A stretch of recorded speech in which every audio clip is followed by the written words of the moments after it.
Hello everyone, I'm Captain Logan, and today I want to talk a little bit about my arcade one-up Marvel digital pinball machine, which has turned into one of the 5 coolest things I own, I think. I really enjoy this thing, really glad that I bought it. It was absolutely worth it, and I want to give you a bit of a retrospective after having it for the last couple months, tell you how it's holding up, give you my experiences with it, and review it just a bit.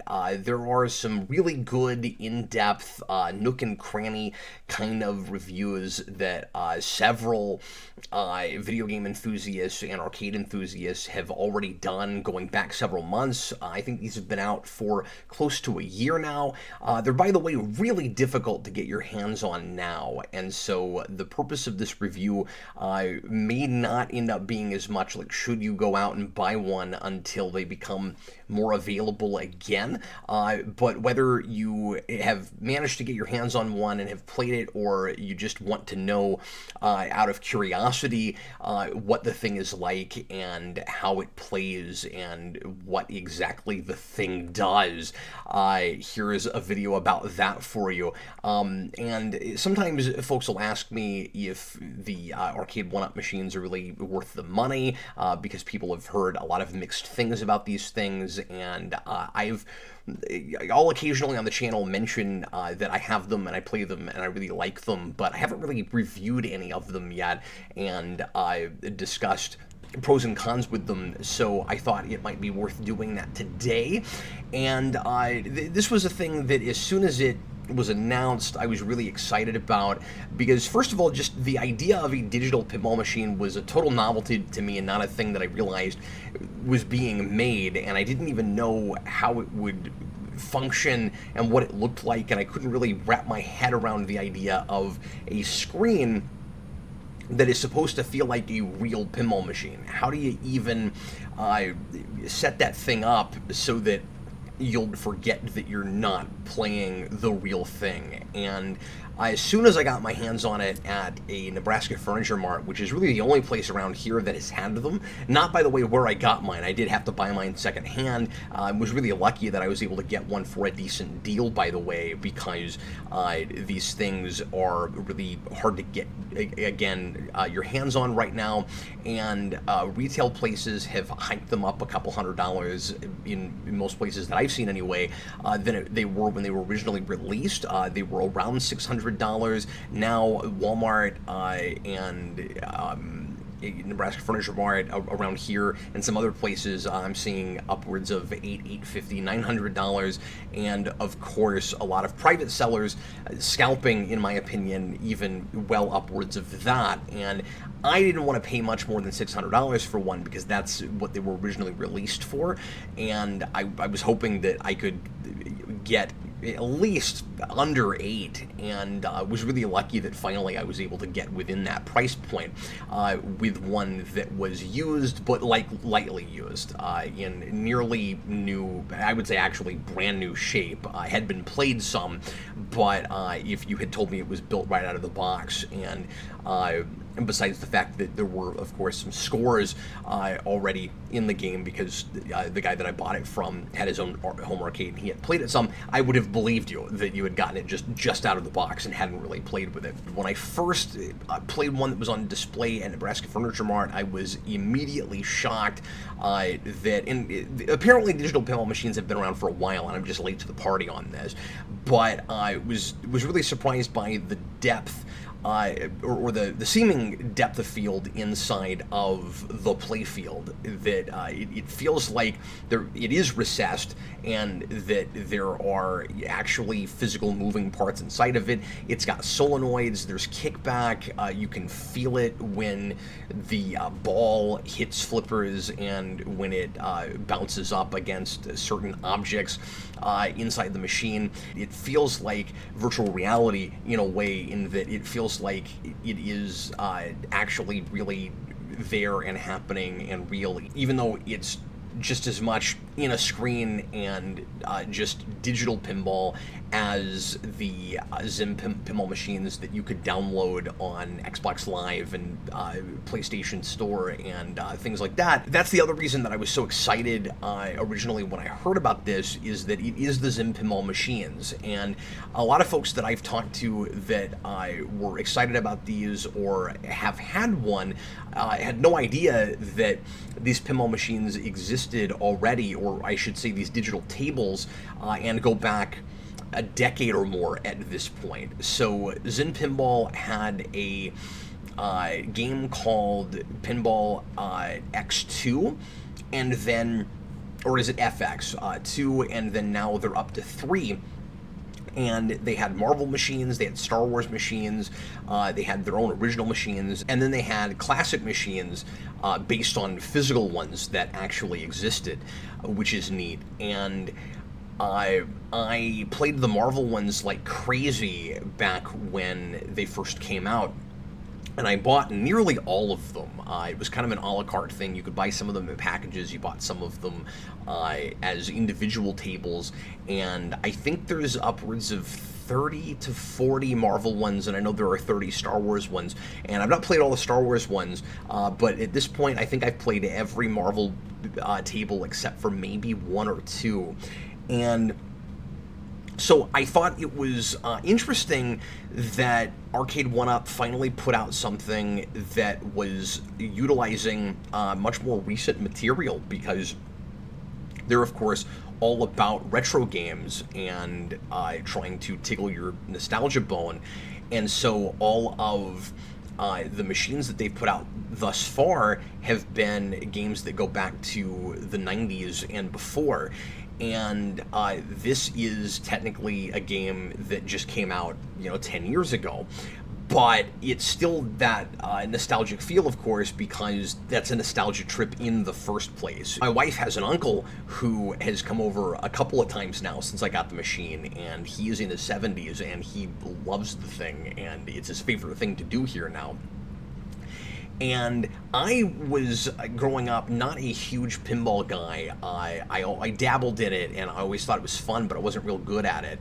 And then when Zen Pinball came around, I started playing with a controller, and I think maybe it was just because it was based on material that I was interested in, and it felt very aimed at me because it was going to specifically comic book places and adapting from some recent and some classic stories that I was really familiar with, and I was surprised by how much care and reverence for some of the material it had. So there was a Infinity Gauntlet machine well before that stuff was loosely adapted in the MCU to Infinity War and Endgame, and there's a Moon Knight machine, there's a Blade machine, there's some real deep pull stuff, and even machines that are based on particular comic events like Fear Itself and Civil War.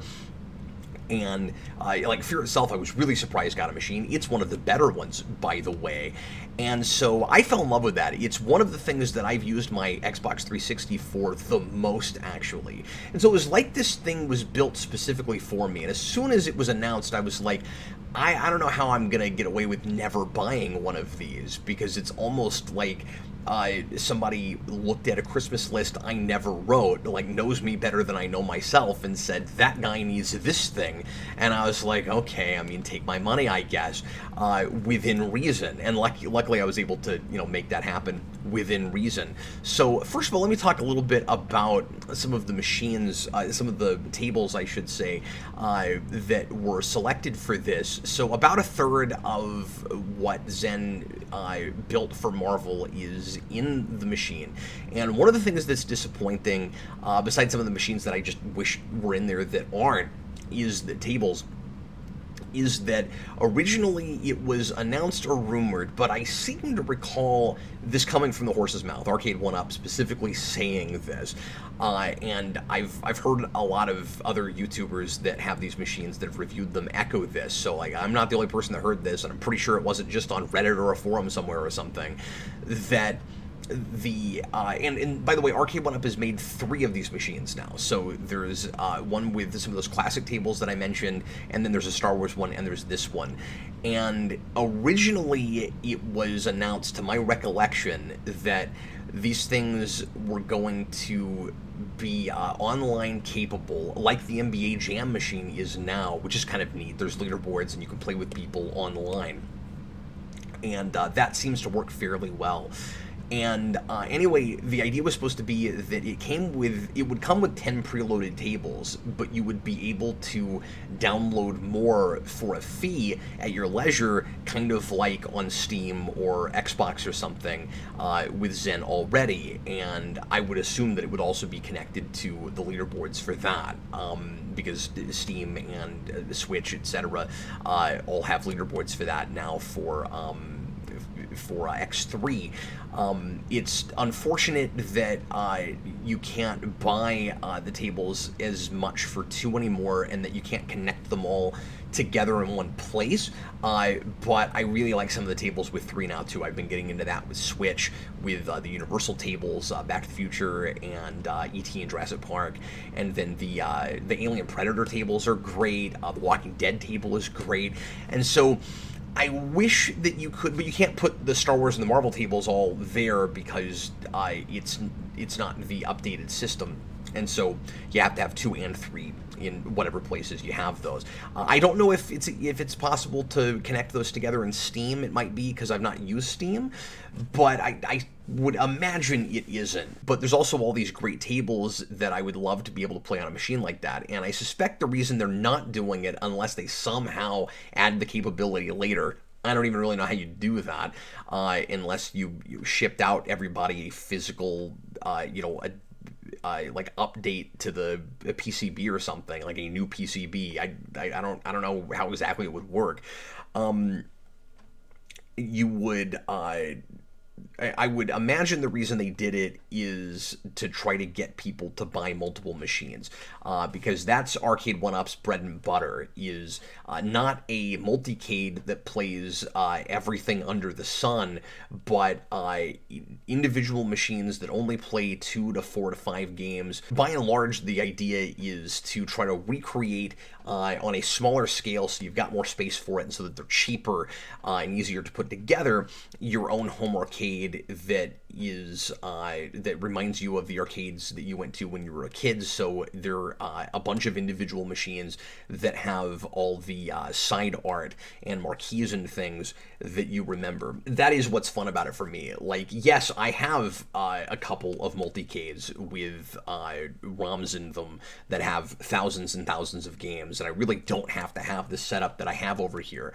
But it is a lot of fun to have folks over and have kind of arcade parties, and everybody can play on a different machine, and you have all this really fun, nice artwork to look at. And yes, it is very nostalgic, which is part of the reason that I do it.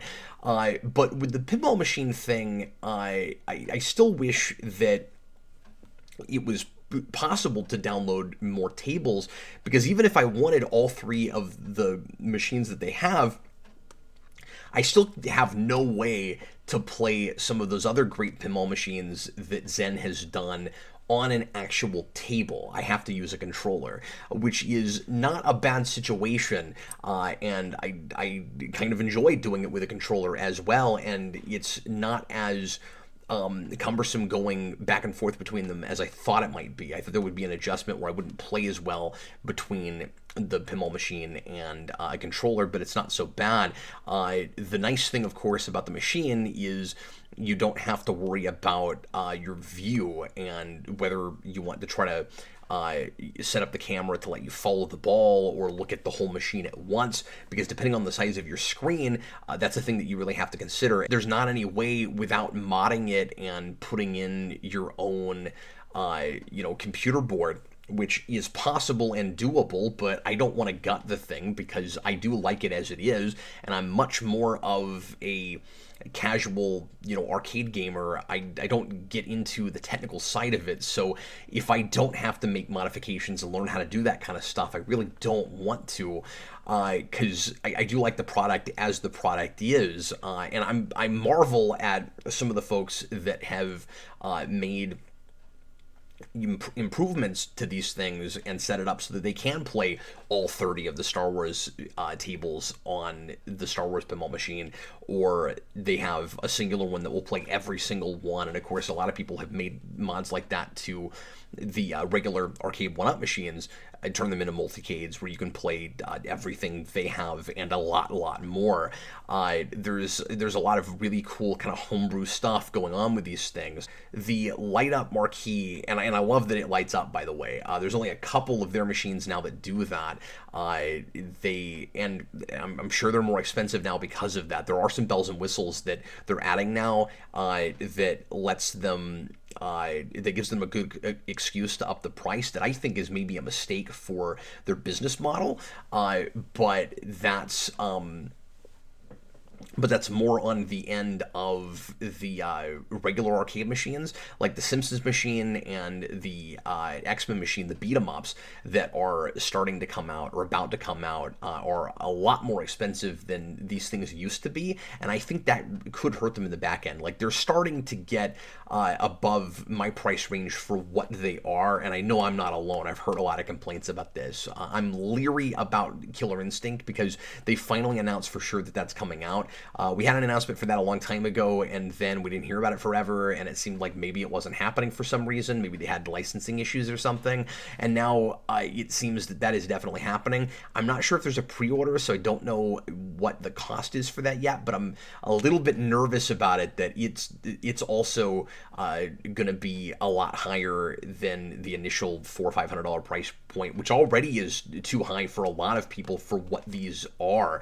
And I don't think that's just people being cheap. I get that there's a threshold where for some people they'd rather just get or build a full-size upright arcade machine, that it's too much like a toy for them than it is like an honest-to-God arcade machine. I am casual enough and have these as much for my children as I do for myself that that's not been a deal breaker for me. And I've also managed to find pretty good deals on more than half of the machines I have. I've not paid full price for very many of these at all. I think that 1-Up did a really good job on the art for this pinball machine. I think it's some of the best art that they have on their machines in general, because of course the majority of these machines, the art selection is in just trying to be genuine, or as genuine as they can to what the original machines looked like. Here they had to build something from the ground up, and it did not disappoint. On one side you've got X-Men, on the other side you've got some Avengers. I don't love the Captain Marvel's there, but that's just me, just because I don't like that the A-Force table is there, because I think that's one of the weaker ones, and there are better tables they could have picked. So every time I see her there, I'm like, oh, that's right. You put A-Force in there instead of my Infinity Gauntlet machine.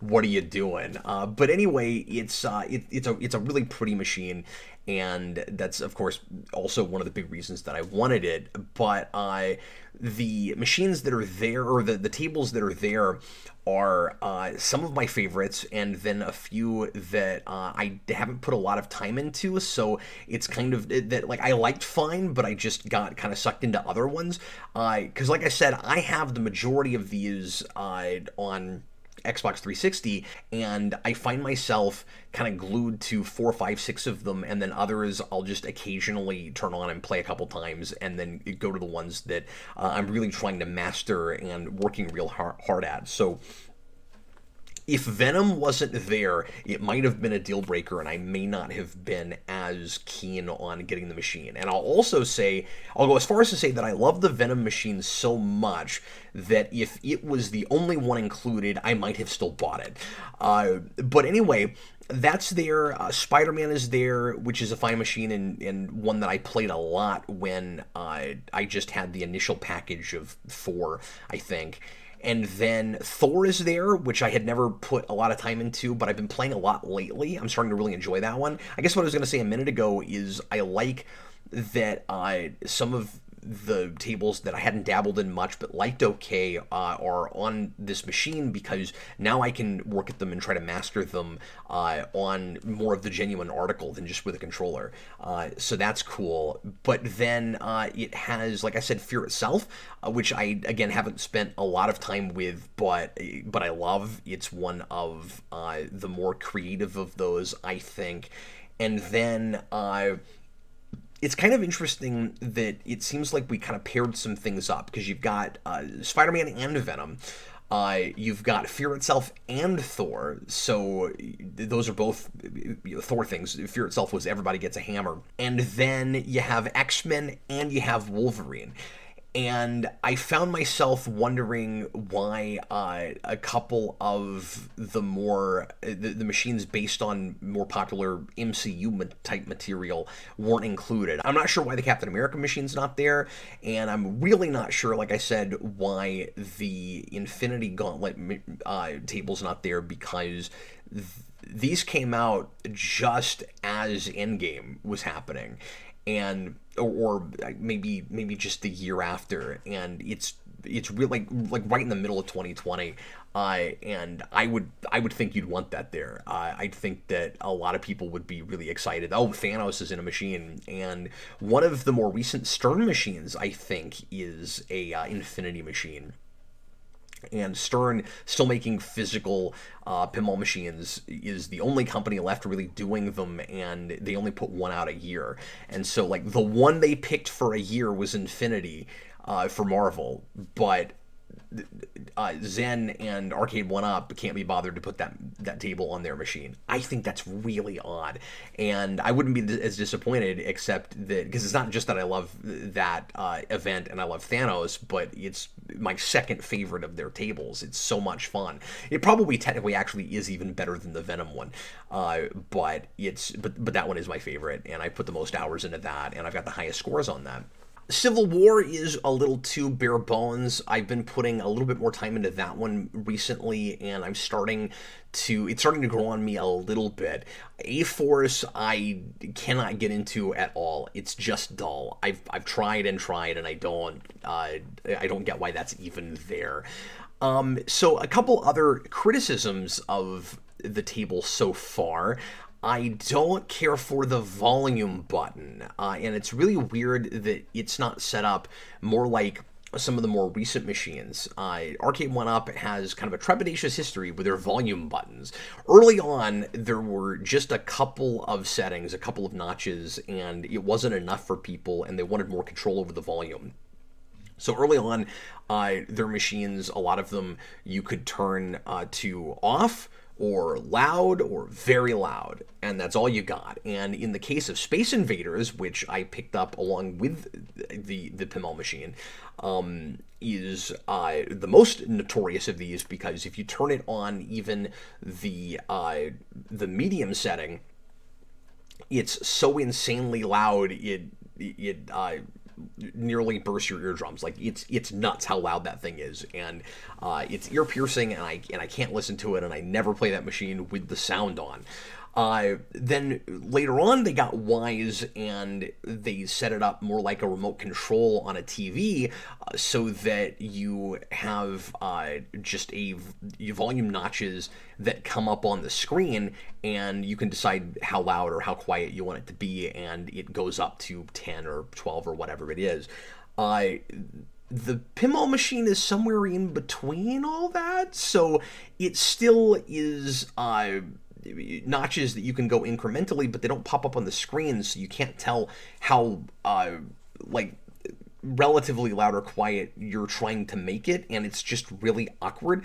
And I find that if I turn it up too loud and then I try to turn it down a little bit, it doesn't always register, so it's a really awkward volume button, and I don't like it, but it's better than if you only had like 2 or 3 options, I suppose. The Scoreboard, which is maybe an odd thing to complain about, but I'll go ahead and throw this in there because I'm thinking of it right now, leaves a little bit to be desired as well. You'll play a game, and then you can put your initials in for the top scores on your machine, and then it gives you like any other arcade machine might. I mean, this is one of the nice things about a digital pinball machine versus a real one, I guess, is that you can see the scoreboard on the screen when you're finished. You can get rid of what would usually be in the playfield of a pinball machine and just give you the scores. So it's somewhere in between a pinball machine and a regular arcade machine in that way. But it will give you the leaderboard and again, obviously it's not online, so just your scores, you and whoever else has played your machine. But it doesn't highlight the score that you just got. So it'll show your score at the top, and then you have to look through the scores and try to find where that number is. That's kind of weird. I don't know why it's not highlighted in some way. A lot of people have complained about the resolution on these things, that it's 720 and not 1080.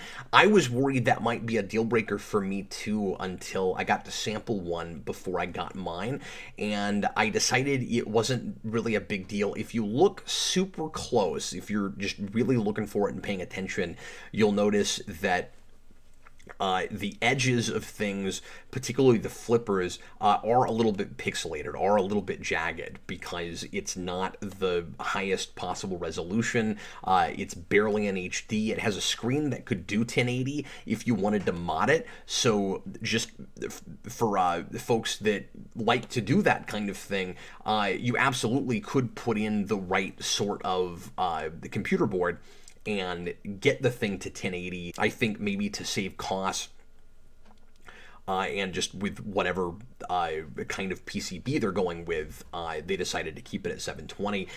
It actually works fine for my purposes. I'm finding I don't find it too noticeable as I'm playing, which I was surprised by. I thought that was going to be a big problem. So if you're not too super concerned about having the absolute highest possible resolution, you'll be okay with it. The biggest issue for me so far is just that at one point my PCB broke down, and I didn't know what actually was the problem. Of course, I checked all the connections. I had to unscrew the top, take the glass out, prop up the top, get inside the guts of it. I've never really had to do that kind of thing with anything, and I was really nervous because I'm not a real technical guy, and I was really concerned that I wasn't going to be able to figure out what was wrong with it. And I tried every troubleshooting thing I could come up with based on videos that people had made about some of these that have broken down. I was afraid that they were maybe all or a lot of them ultimately defective because of the number of complaints and issues that I had found that people have had with them. But of course, you're going to hear about the ones that break down, and you're not going to hear about all the ones that are fine, and I don't know how many they've sold. So take that with a grain of salt. I did buy mine used, so the guy that I bought it from before put some hours into it, even though he took really great care of it, so you can't really tell.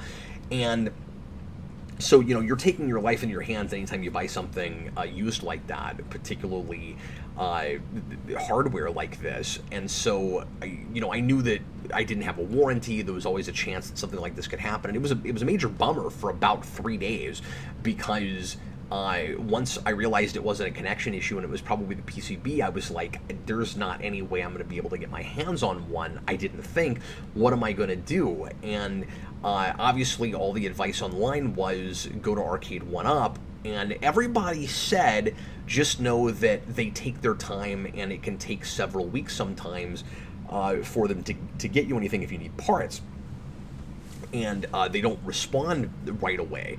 And I was kind of nervous about even going to the company directly because I didn't buy my machine from them. And when you try to submit a ticket to get help with a problem like this, one of the things they ask you is where you bought it, and then they want proof of when and where, and then you have to send them a picture or video of what's going on with the system. And I was like, well, I bought it secondhand, so they're probably not going to help me. And I had the exact opposite experience. of a lot of people that I had read online. And I'm not sure if something has changed there or if folks had had some bad luck or what exactly was going on, but I got responses back very quickly every time I messaged the person that I got in contact with when I submitted a help ticket.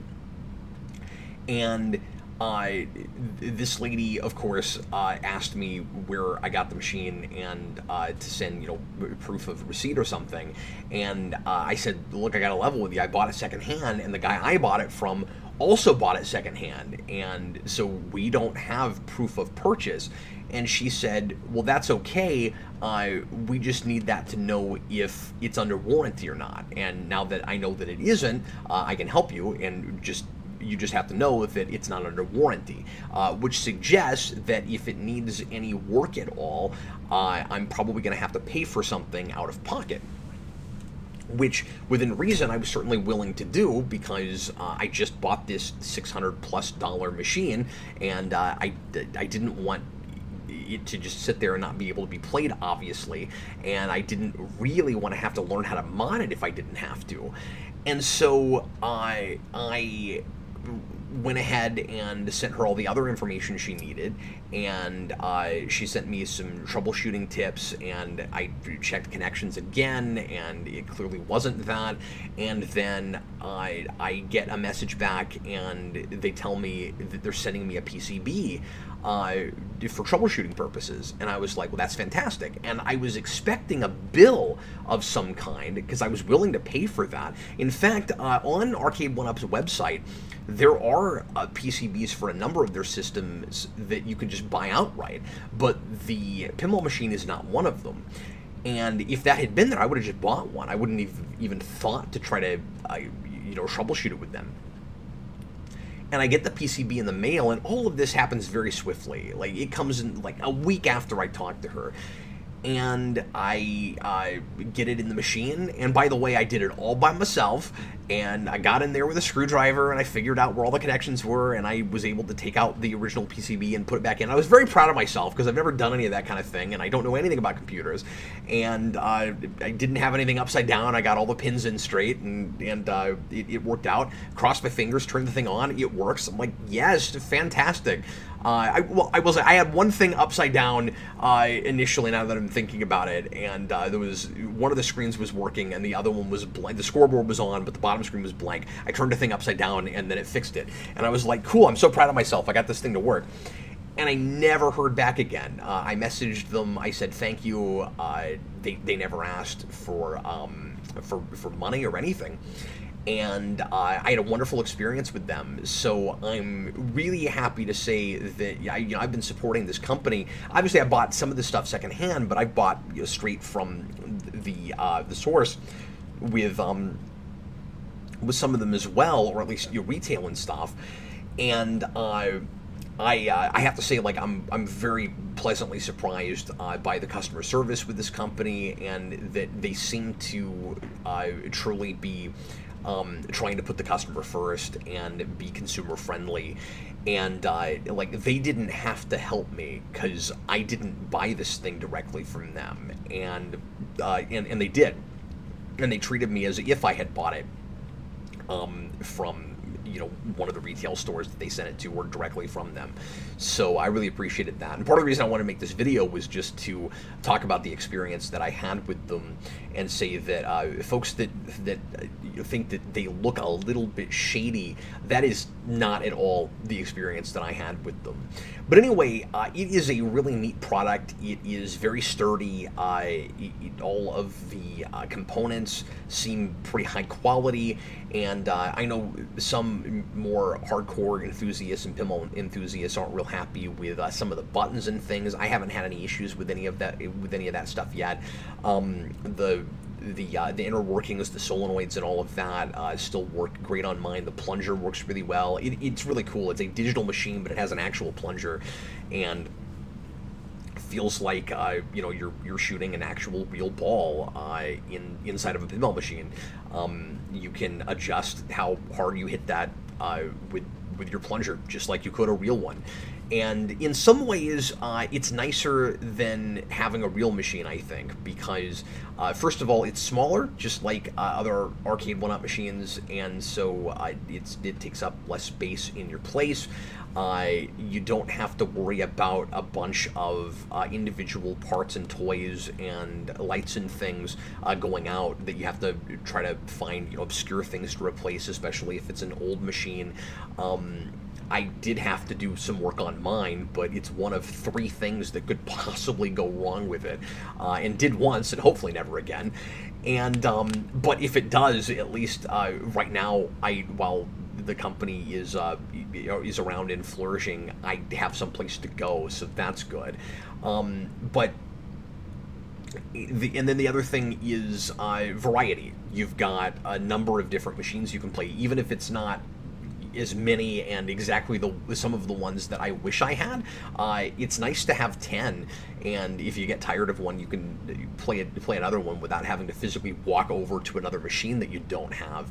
I may get one of the other ones at some point. I like this one so much if I find it for the right price.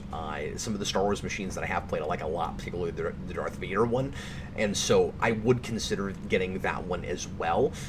But this whole thing happened also partly because I almost bought a real honest-to-God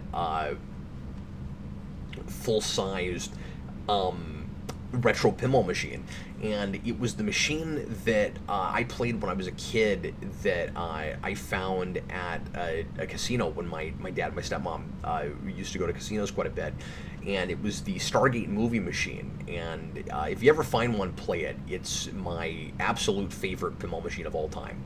And I found a pristine one on eBay that I would have had to get freight shipped to my place. But my wife and I had a long conversation one day. We both very seriously considered it. She's always wanted a pinball machine. And we ultimately decided that it would be too much work to have to go get it and put it together and everything right after we had twins. This was a couple months ago now, and so the twins were still brand new newborns, just born a month and a half before that. And we could not see dealing with that kind of a commitment, taking that kind of risk right in the middle of one of the most complicated things we've ever had to deal with in our lives, having twin girls. And so we ended up deciding against it, and at the same time I discovered that this Marvel machine the digital machine was actually available locally for the price I wanted to pay for it if I was going to get one. And so that was the compromise we made. And the more I've played it, especially after it broke down and I was able to fix it and we're still able to play it, the more I'm thinking that I absolutely made the right call with that. So if you can get your hands on one and you enjoy pinball and you're not a stickler for some of the more technical things that could be certainly improved and more perfect than they are, I think you should certainly consider one. But anyway, thanks a lot for watching, everybody. I hope you enjoyed it, and I will see you again with lots more videos here on Geekvolution. If you have or have gotten to play this machine or any of the one-up pinball machines, leave a comment and let me know if what your experience has been with it. And in the meantime, I will see you again real soon. Later, folks.